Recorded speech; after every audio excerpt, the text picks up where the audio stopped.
Let me say welcome to everybody who is here live, whether you joined on Zoom or you are seeing this streaming in Fiddle Hell, Massachusetts Facebook group, or you're watching us later on YouTube. So, Fiddle Hell is a giant gathering of wonderful people that happens every year. We've been holding it recently in Westford, Massachusetts, almost 800 people. We had a lot of sessions there, wonderful teachers in many, many different styles, ranging from Scottish and Irish and New England to bluegrass, swing, electric, Cajun, and many, many other styles. It's primarily for fiddle, cello, mandolin, guitar, old time banjo, and singers. But this year, since we've gone online to keep us away from the virus, everybody is welcome. Any instrument you want to bring your grand piano if you have it there, or something as small as a harmonica. It all works. This year we have 35 concerts. We have 35 jam sessions. There used to be 34, but we added one more, and 160 workshops, which are hands on. Sometimes you learn tunes and techniques that go along with them. Sometimes you kind of hear and discuss things. They're all a lot of fun. And this is the first in a series of four where we've got instructors from Fiddle Hell, and we've got six of them, and we've got about 60 minutes. So each will take 9 minutes or so. And what they'll do is play a little tune just to get started so you hear them. And I think everybody is on fiddle tonight, but there'll be other nights where there's other instruments as well. And then they'll talk about their workshops and their sessions at Fiddle Hell, just give you a little taste and whet your appetite for that. Maybe say a few words about Fiddle Hell because most of them have taught there before. And I'll just point out if you're registered for Fiddle Hell already, that's great. If you're not and you do register by midnight tonight, which you can do at fiddlehell.org, then we have a giveaway tonight for everybody who's registered by midnight Eastern Time of a couple of free Zoom lessons, private lessons, some CDs, and some books. So let's dive into it. Let me introduce first Seán Heely. Happens to be the U.S. National Scottish Fiddle Champion and plays wonderful Scottish and is super great at Irish as well. Seán, you probably want to unmute yourself if you can do that. And it's to you. Thanks, Dave. Good to see everybody. This will be my third year at Fiddle Hell, and it's something I've grown to look forward to every year. And although I won't be driving up this year, I guess that'll save on the gas mileage and wear and tear, But it's going to be a great time, and I'm sure, based on the insane amount of organizational skills that I've seen every year I was there, I know that it's going to go on smoothly, even though it's virtual. So I'm doing a slow air class, and I'm going to go ahead and just play you guys one of my favorite slow airs from the Scottish repertoire. This is a beautiful tune called Coils Field House by Nathaniel Gow. And Nathaniel Gow was the son of one of the sons of Neil Gow, who's considered like the father of Scottish fiddling from the 18th century. So I'll play that, and then I'll go into a little reel called Clean Pea Stray.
Thank you.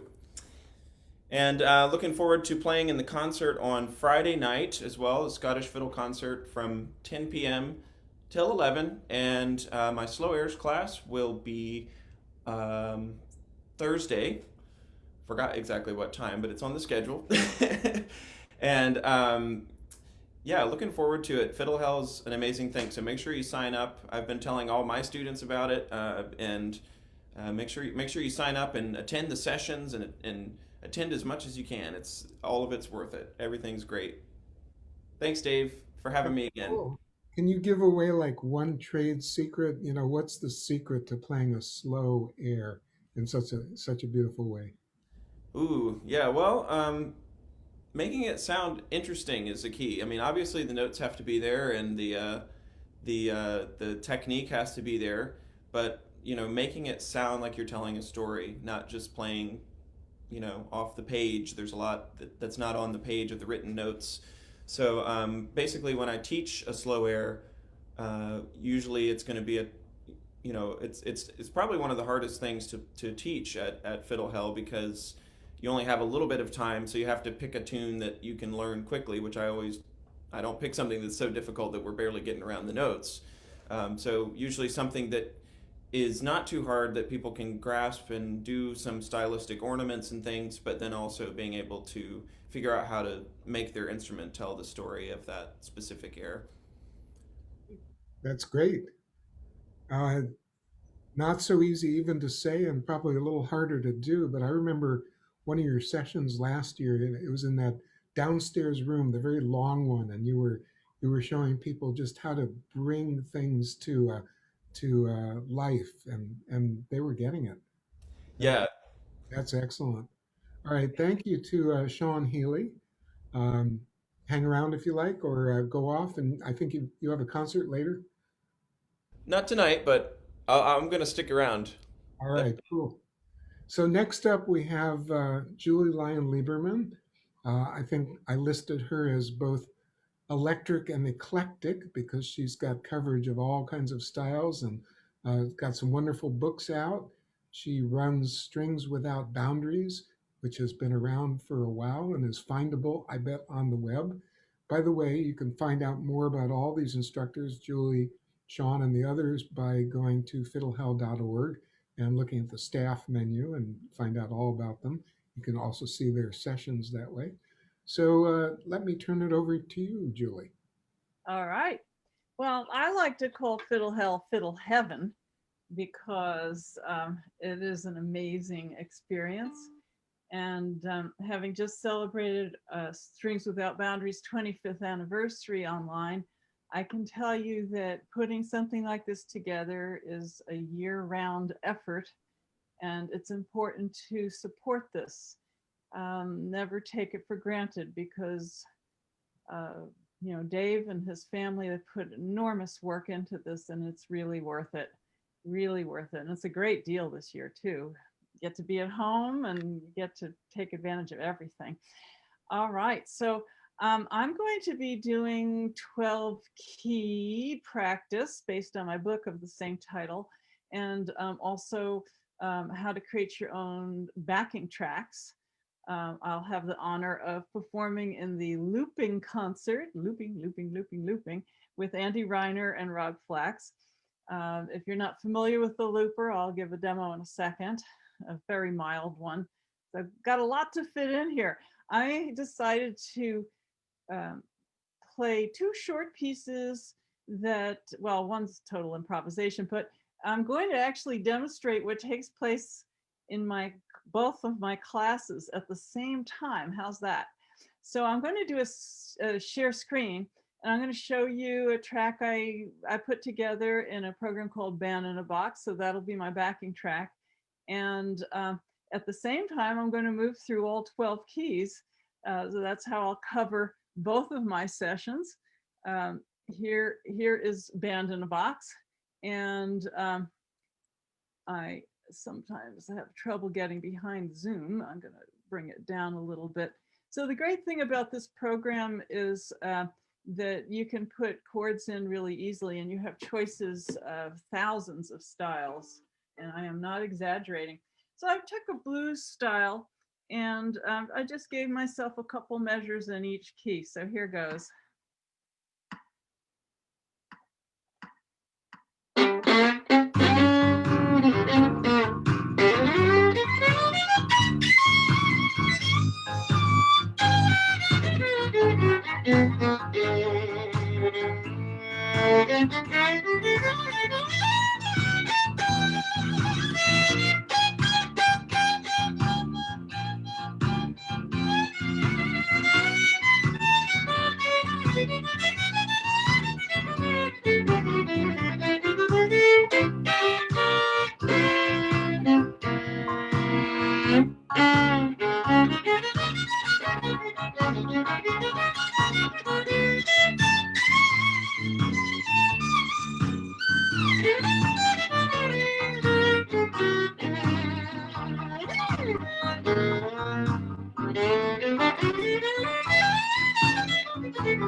Now, Band in a Box, the band just doesn't like to quit. I'm going to stop them and show you another program that I'll be demonstrating, showing you how to use, called Cubase. And it's based on the same properties as Pro Tools and Logic. So once you catch on to how it is structured, it becomes pretty easy to use. Cubase is not an intuitive program, but you have limitless tracks. And so this is a track I made for a tune in my new book, A Festival of Violin Fiddle Styles. This is called River of Bollywood. And I colorized each of the instruments so that you can see what I'm using here, and I've ID'd them in here. But certainly I've muted the violin because I'm going to be doing that. But I've done some backing tracks that have had as many as 50 tracks all mixed together. So here we go, Bollywood Strings.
Just a little sampler there. So much more fun to play with the backing track than you yourself and you. I'm going to quickly switch instruments, and you can't see my looper because it's down on the floor. I've got pedals to step on. I'm going to have to turn a little sideways here to do this. My feet need to reach these pedals. So what I'm going to do, I'm not going to set up a whole series of looping tracks. I'm just going to put one in right now. And I've got an amp behind me. Before you jump in, you got about 2 minutes left. Okay, this is going to be real fast. Cool.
Gives you a quick taste.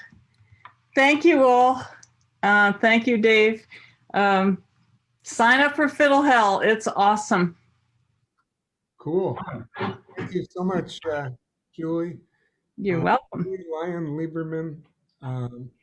Come see her at Fiddle Hell. We used to be, Whoops, sorry. Mute this. Irish, Scottish, old time, Cajun, very bluegrass swing.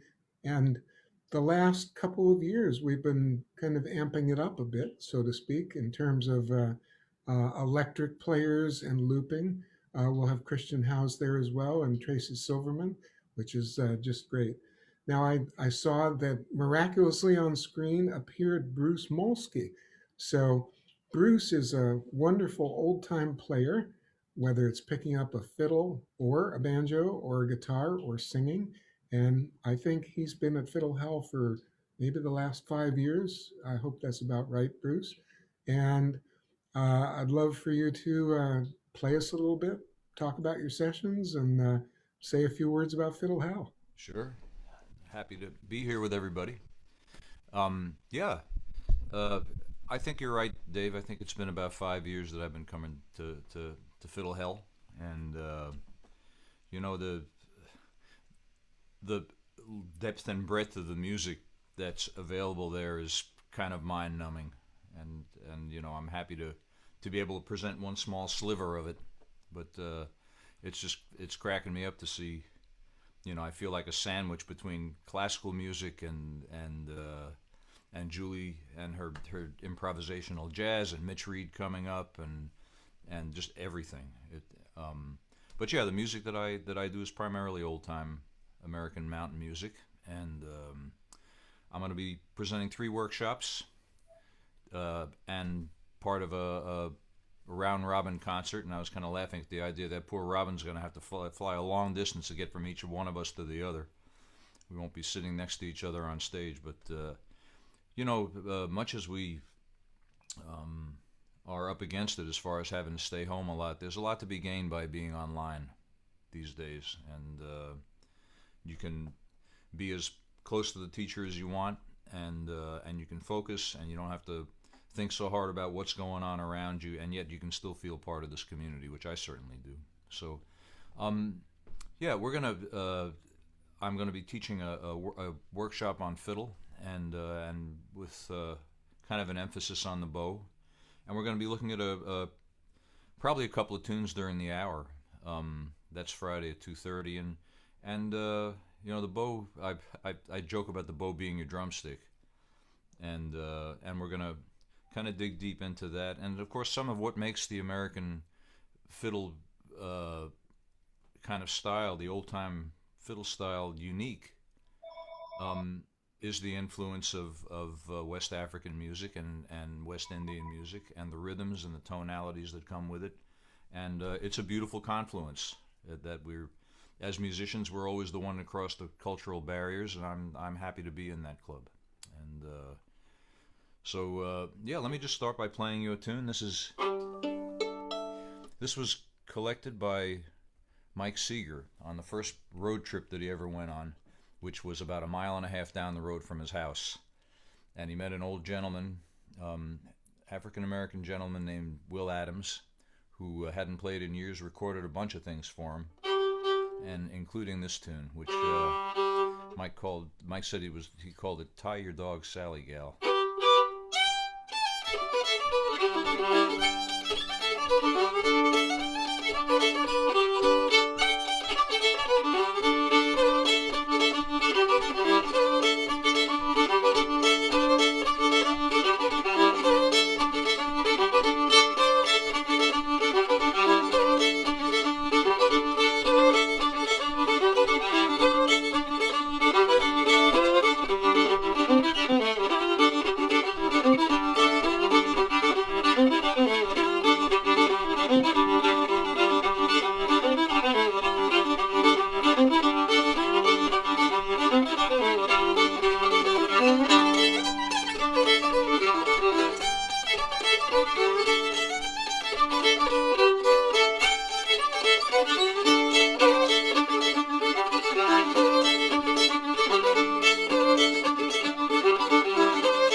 So there's so much going on in a piece like that, and the rhythm, the syncopation, the importance of timing. We're going to talk about a lot of those things in the workshop, and while simultaneously trying to cover 200 years of American country music history in 60 minutes, but we can do it. That'll be kind of the topic of the first workshop I'm going to do. I'm also teaching a fiddle workshop on Saturday, which is going to focus more on African American traditions. And I kind of, some of the very first recordings I heard of old time music, and of course I didn't grow up in the tradition myself. I'm an outsider. I've only been playing it for almost 50 years, but I'm still an outsider. I'm not a Southern Mountain boy, but one of the first bands that I was knocked out by was Murph Gribble, John Lusk, and Albert York. And they were a band that recorded in Champaign, Tennessee for the Library of Congress twice in the 1940s, and their music just knocked me out. And once again has a lot of that kind of bluesy, just no other word to call it but soulful tonality, and so we might dig into one or two of their tunes. I'll just see if I can't play you one.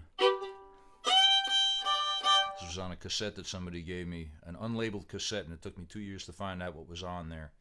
But this tune was called, it was still called Rolling River.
Those Very, are very nice, Bruce. And you know something?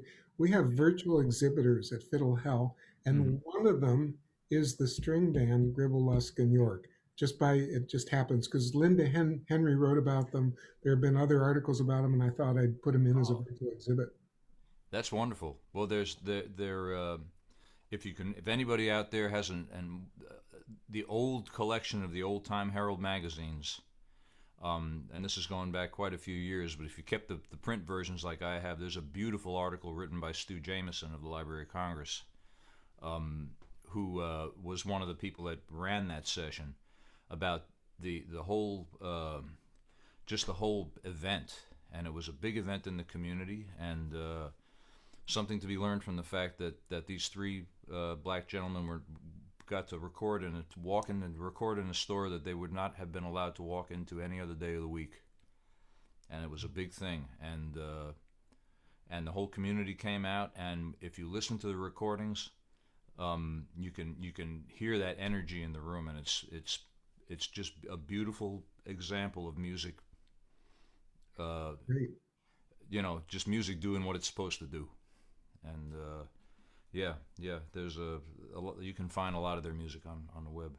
So that's my second workshop. I don't want to run over my time here, but I'll be teach. I'm going to be doing a little concert on Friday at 4 o'clock and sharing the stage with Mark Simos, my old dear friend and teaching colleague at Berklee College of Music, and he's a professor in the songwriting department, and I teach in the Roots program there, and also a wonderful player named Ben Hunter, who I met on the West Coast a couple of years ago and heard him play with his playing partner. And Ben is if you're not familiar with his music, he's a multi-instrumentalist and a multi-stylist and very well spoken and knows exactly what he's doing. Really great musician. So I'm looking forward to that. And I guess I got just one more thing to share with you, which is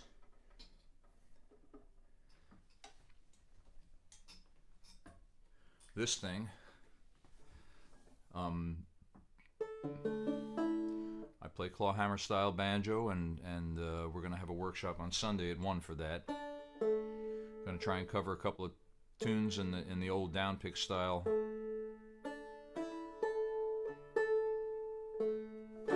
And see if I can't play you one. The first thing we're going to do in the workshop is the thing that I didn't do before I got online with you today, which was to tune my banjo. But we're going to do that.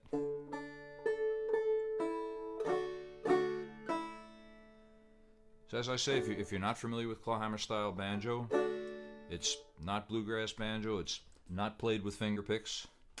It's played by picking down. And if you've ever listened to any West African music on the Hallam or the Ngomi or the Akanting, that's where it comes from. I'll just play you a little bit of something. This is more square dance music. I'll play Shooting Creek.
So we'll explore all the nuts and bolts of the clawhammer banjo, some of the nuts and bolts, and the nuts and bolts of how to put the tunes together, and maybe a little bit about how to accompany fiddle tunes.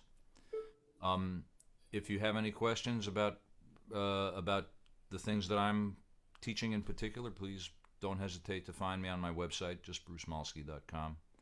And I'm sure I can, if I don't know the answer to the question, I'll either write to Dave or I'll make something up. So, yeah, I'm excited to be there. Looking forward to a great time. Thank you, Bruce. That's great. And there's a couple other excellent clawhammer banjo players who are going to be at Fiddle Hell. So we should have a good population of people and workshops and concerts and jams. I think we've been getting stronger over the years in old time, and that's great. So next, I'd like to welcome Shanoa Alamu, if I'm pronouncing that correctly or pretty close. Alamu. Alamu. Yeah. Okay. I've met her very recently. She's actually, I'm from Illinois myself, so she's actually in that same area, and she represents a different style that we don't see enough of at Fiddle Hell, which is classical. And I will turn it over to you to play a little bit, talk about what you'll be teaching, and go from there.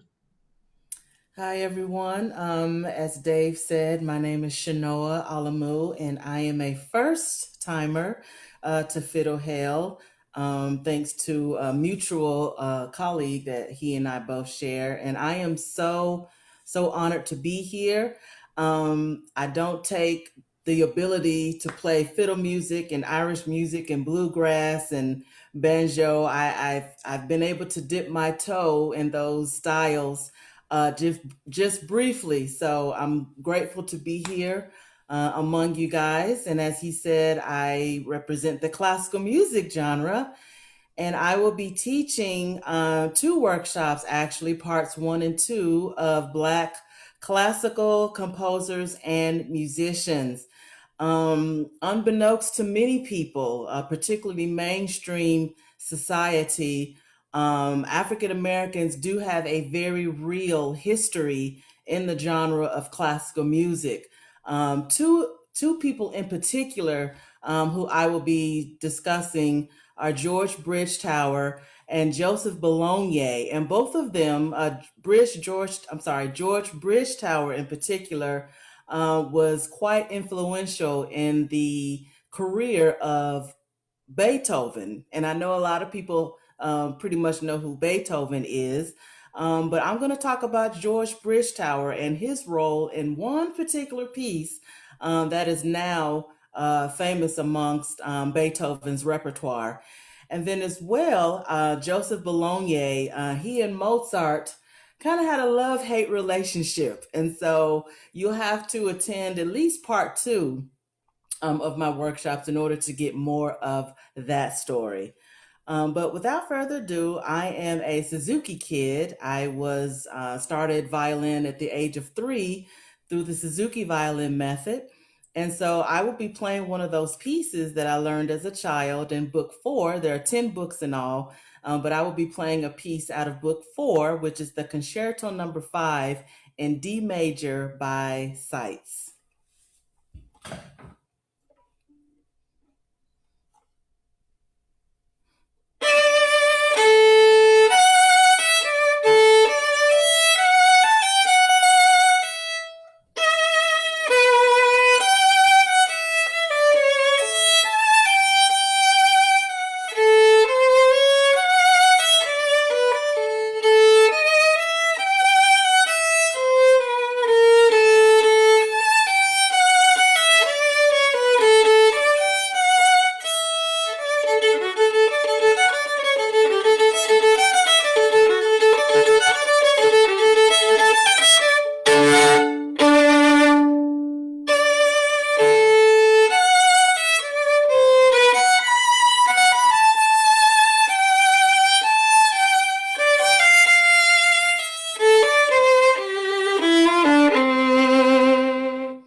That's great. Thank you so much, Dave and Andy, for this opportunity. And come and check out my workshops. I think you'll be very intrigued. I think you will be able to gain a lot in terms of just getting a glimpse of unknown hidden history that is part of the Black community and part of classical music. So thank you again, Dave. That's great. And I noticed you had something in common there with what Sean started out, where he talked about telling a story, taking it somewhere when you were playing that piece. I found myself just kind of listening to it unfold and sort of excited to hear what came next. Thank you. Thank you so much. And I'm looking forward to hearing about the Black classical contributions and also checking out Black, White, and in Color, which is your podcast. Yes, yeah, yes, that could be heard where all podcasts are heard. And I do talk quite a bit about race and racial things that are happening in this country as a way to educate, as a way to inspire. I personally am of the very firm belief that we can talk about these issues without so much hatred and so much anger and so much emotion behind it. And so these workshops are really my way of having these conversations without them maybe being so much in your face and pointing fingers. And but if you're just telling a story, as you mentioned, Dave, and these are real people, of course, who lived at a time period where there were just a lot of limitations placed on their beings and on their lives. And just to hear just what they've been able to accomplish in spite of racial obstacles, gender obstacles, it's really inspiring. It's really inspiring and is a true testament of the human spirit. That's great. These are important conversations, and it's really nice that you're helping us to bring those to Fiddle Hell to Yes, an thank audience you. that hasn't been involved in a lot of those conversations before. That's excellent. So Thank thank you. you. You're And welcome. I see Mitch up there on my screen. He's hanging out. I see him on Facebook. He's got a beard. I see him in reality, and it's gone again. So he's going back and forth. He played with Beau Soleil for a long time. So he's on the Cajun and Creole side of life. He moved up from Louisiana to the Northeast and stopped off and kindly gave me a lesson on the way, actually. So it's sort of like, oh, check things out beforehand. And I'm delighted that he's been at Fiddle Hell for a couple of years. So I'll turn it over to you, Mitch. Well, thank you so much. Thanks, Dave. Thanks for having me. It's such an honor to be a part of this school. I call it a school. And so many of my heroes. My God, Bruce, just seeing Bruce tonight. I mean, that's just so inspiring and amazing. And people like Kevin Burke, people like that. I mean, yeah, I'm so honored, and I'm very honored to represent Cajun music and Creole music. So, yeah, I learned both Cajun and Creole. So, Creole is Black French music from Louisiana, and Cajun music is Cajun music that, the Acadians that came from Nova Scotia kind of, when they got down to Louisiana, it's the music that they formed. And but it's a huge melting pot of so many cultures. So, but the African influence is the biggest, I think, and then the Acadian, and then you even have Scotch Irish people who came from Virginia. There were these when Spain owned Louisiana. There were a lot of Spanish land grants that were given, and it looked like the majority of the people that came during that time were Scotch Irish people that came from Virginia, and they settled in a parish called Evangeline Parish, and there's a little town that's in that parish called Mamou, Louisiana, and Mamou happens to be the Cajun music capital of Louisiana, and so many great fiddle players came from that town and that region. People like Dewey Balfa and Dennis McGee, Boissec Ardouin, who was a great Creole accordion player. The list goes on and on. And so I was very lucky. My mother and my father are from Mamou.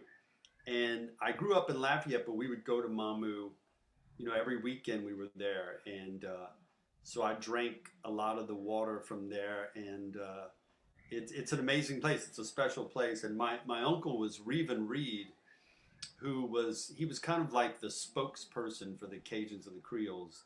He was very educated, and but he understood how special the culture was during a time like in the late 60s and early 70s where the Cajuns and the Creoles were kind of embarrassed of who they were, because they were trying to become Americanized and get jobs outside of that region, and people would laugh at them because they didn't speak great English. A lot of them couldn't read and write.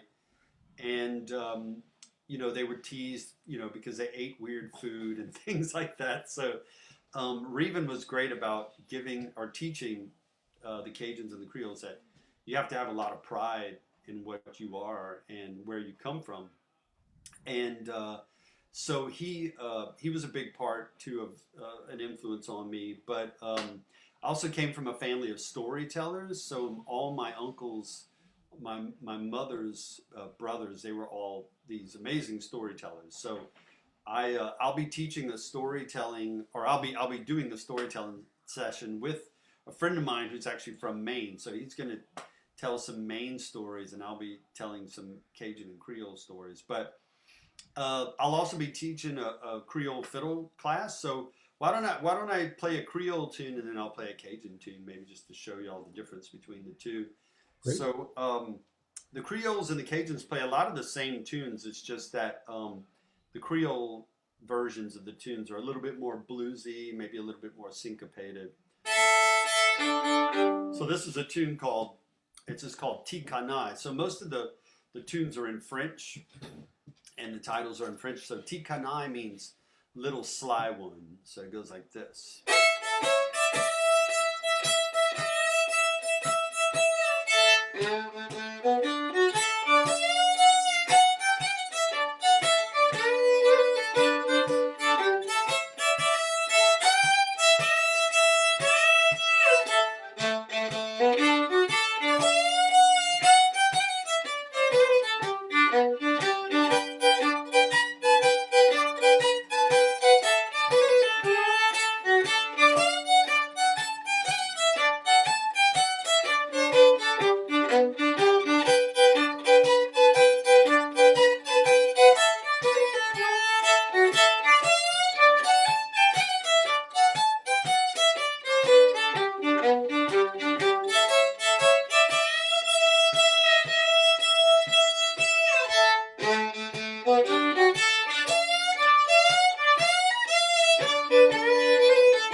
So that's a little tune called Tikkanai, and that's a Creole tune.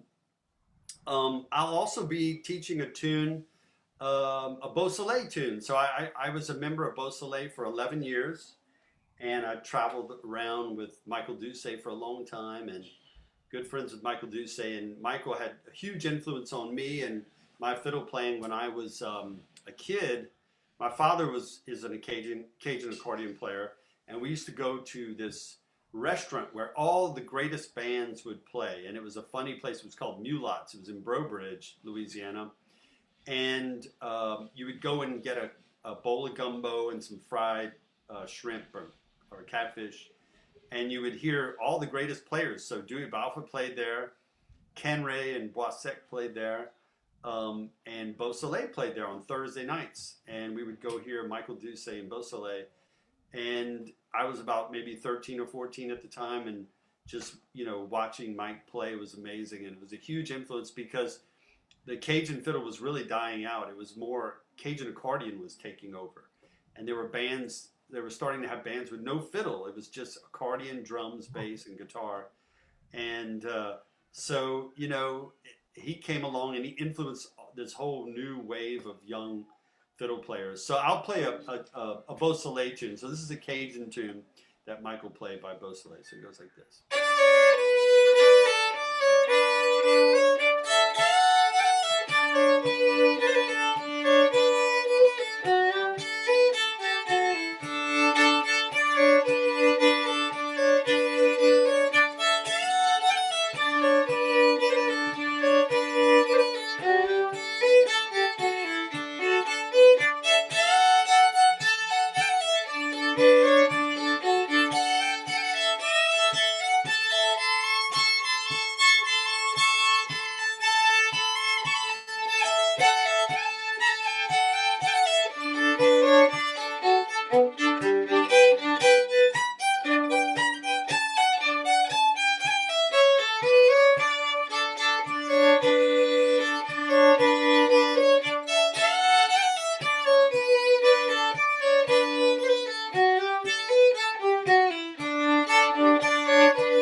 All right. Well, hey, thank y'all so much for having me.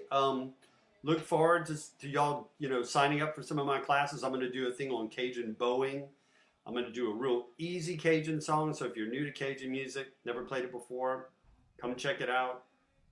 I'll walk you through it. Yeah, and I'm also going to be leading a jam, Cajun jam, and I'll be playing at the concert. So thank y'all so much for having me, and I'm really looking forward to it. So thank you, Dave. Excellent. Thank you, Mitch. That's great. So we have 10 minutes or so left, and I'm actually teaching myself at Fiddle Hell. There's got to be more to life than hunched over a keyboard, getting all the agenda put together and so on. I'm not teaching too many tunes this year, but I've got a couple of interesting workshops. But maybe I will play you a tune to start, and I'm going to ask my wife, Cindy Ide, to join me over here on banjo. Now, a lot of people, of course, are kind of close to home these days with the virus and all that. And so neither Cindy nor I gets out much, so she has no way to escape Fiddle Hell. It's like Fiddle Hell Central all the time. But it's a nice part of it to be able to play some more tunes together. That's what got us started playing some of the jams and leading the jams that we did on Facebook Live. She's also been teaching online, but it's been jewelry and metalsmithing.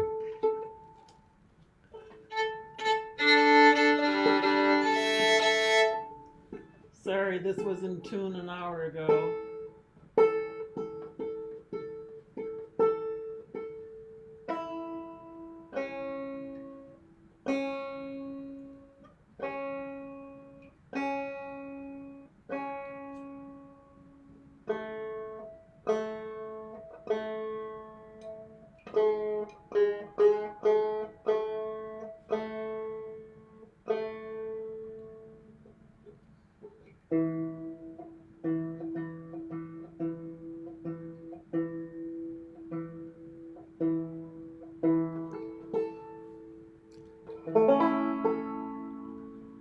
So I'm going to play a little bit of Beaumont Rag, kind of a old Texas tune from Beaumont, Texas. A good example of a rag that starts off on the 5 chord. We're playing in the key of D.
you, Cindy. You're welcome. So, a little bit of Beaumont Rag, and I know my son Eric Reiner is on. I don't see his face, but I see his name there, kind of watching over things and letting people into Fiddle Hell, Massachusetts Facebook group. So I'll be teaching 3 very interesting workshops, I think. There's some of the ones that I've taught a number of years at Fiddle Hell and kind of honed them and made them better, and they have really cool handouts and pictures and things like that. By the way, you'll be able to download the handouts from the sessions online. The first workshop is on learning fiddle by ear, and it's giving you a whole bunch of strategies. If you're used to reading music or you're not quite sure of how to learn by ear, we'll go through some of the basics of setting the context, what's the name and the source and the style of the tune, if you can find that out, the key, the speed, the time signature, and all that. And all that gives you the context for actually learning some of the notes of the tune. And we'll have a whole bunch of strategies and ideas. We'll try them out on 2 or 3 tunes just to kind of take you through them. And because Fiddle Hell is mostly learning by ear, I think that's why we put it fairly early in the weekend. And all I can say is it can be a little hard to learn by ear, but it gets easier, and there are a lot of good ways to do it. And this thing about people out there who hear a tune once and then just play it back, that's a myth. That doesn't happen. I mean, I learn stuff pretty well, and then I sit down and play it the next day, and it's gone. So I relearn it, and then it's gone the next day. But each day I get a little bit more of it back, and it takes a while playing tunes to be comfortable with them, I think. So that'll be one of the workshops with a nice handout that goes with it. A second workshop, and you'll see other instructors doing these as well, is about bowing. And it's about bowing patterns and shuffles. And it's not just the combinations of downs and ups there, it's pulses of the bow and rocking of the bow and scratchy sounds on the bow and lilting with the bow and ways of changing what might be a not too exciting sequence of notes that you might see somebody write down in music or you might hear, but a way to connect them and tell that story. So you may have heard a tune like this on our repertoire CD, Waiting for the Federals, also called Seneca Square Dance. And if you look at the notes,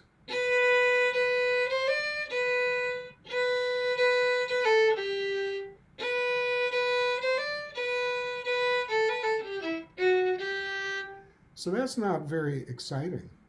It doesn't really move, it doesn't lilt, it doesn't push along, but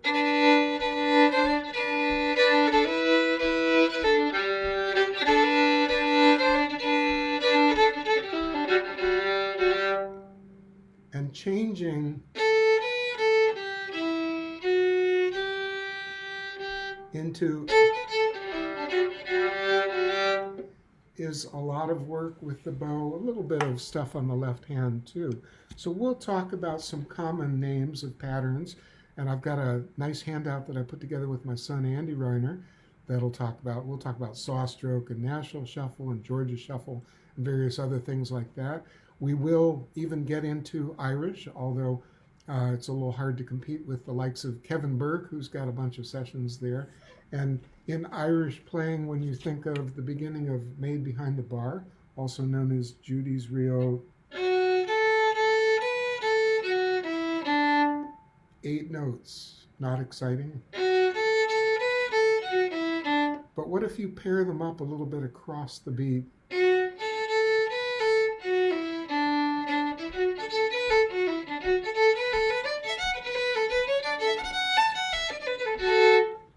All of a sudden, it turns a little bit into music. So a lot of people will be talking about the bowings in their styles, but this is a workshop just on bowing.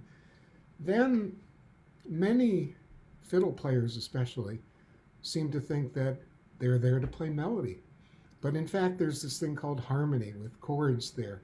And so I'm doing a workshop on, I call it Dave Reiner's 20 Steps to Understanding Chords on the Fiddle.